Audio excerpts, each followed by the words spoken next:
This is CBS 4 News Tonight. Off the top at 11, we are tracking Tropical Storm Ann. The 11 o'clock advisory is down. This storm is expected to gain strength and become a major hurricane. South Florida out of the cone tonight, but storm conditions are still possible for us. Our next weather chief meteorologist and hurricane specialist Ivan Cabrera joins us with details on this new advisory. Yeah, it's a 50-mile-an-hour storm, Naja, right now, and there are some changes, particularly towards the end of the cone here. We'll talk about it and break it down for you hour by hour.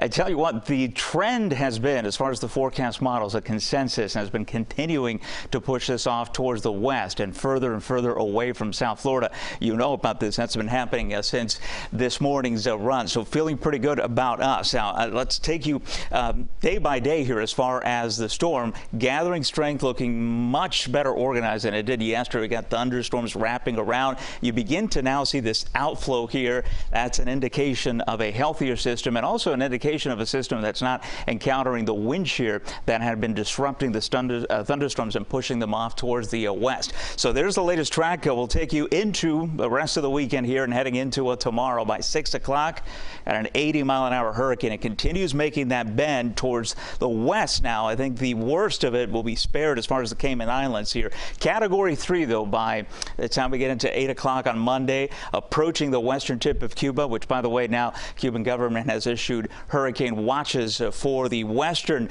part of the island, along with Isle of Youth, Pinar del Rio, and also into Havana. All of this will continue pushing off towards the north. Look at this, a Category 4, though, approaching that strength as it nears Cuba there, and then heads into the Gulf of Mexico as a 140-mile-an-hour wind storm. Watch Key West there. Now the cone away from us and also from South Florida as the models have continued to trend further to the west here.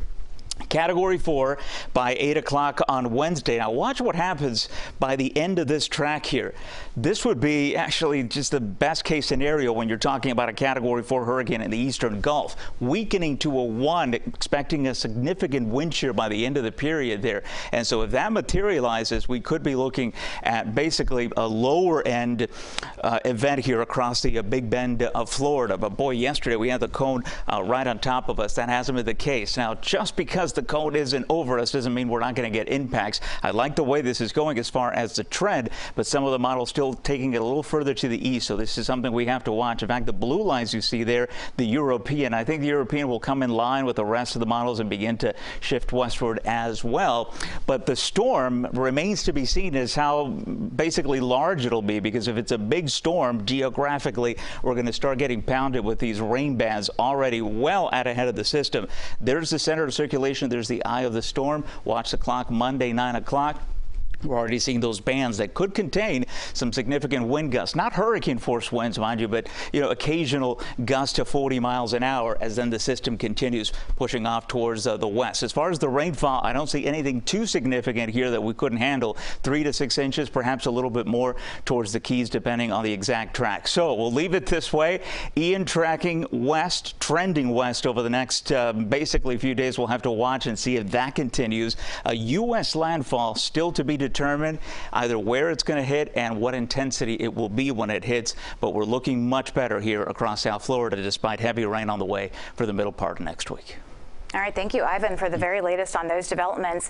And new tonight, Florida Governor Ron DeSantis extended the state of emergency for all counties in the state. And FEMA now announcing that federal emergency aid will be available. President Joe Biden approved this federal funding. This authorizes FEMA to coordinate all disaster relief efforts to alleviate hardship and suffering.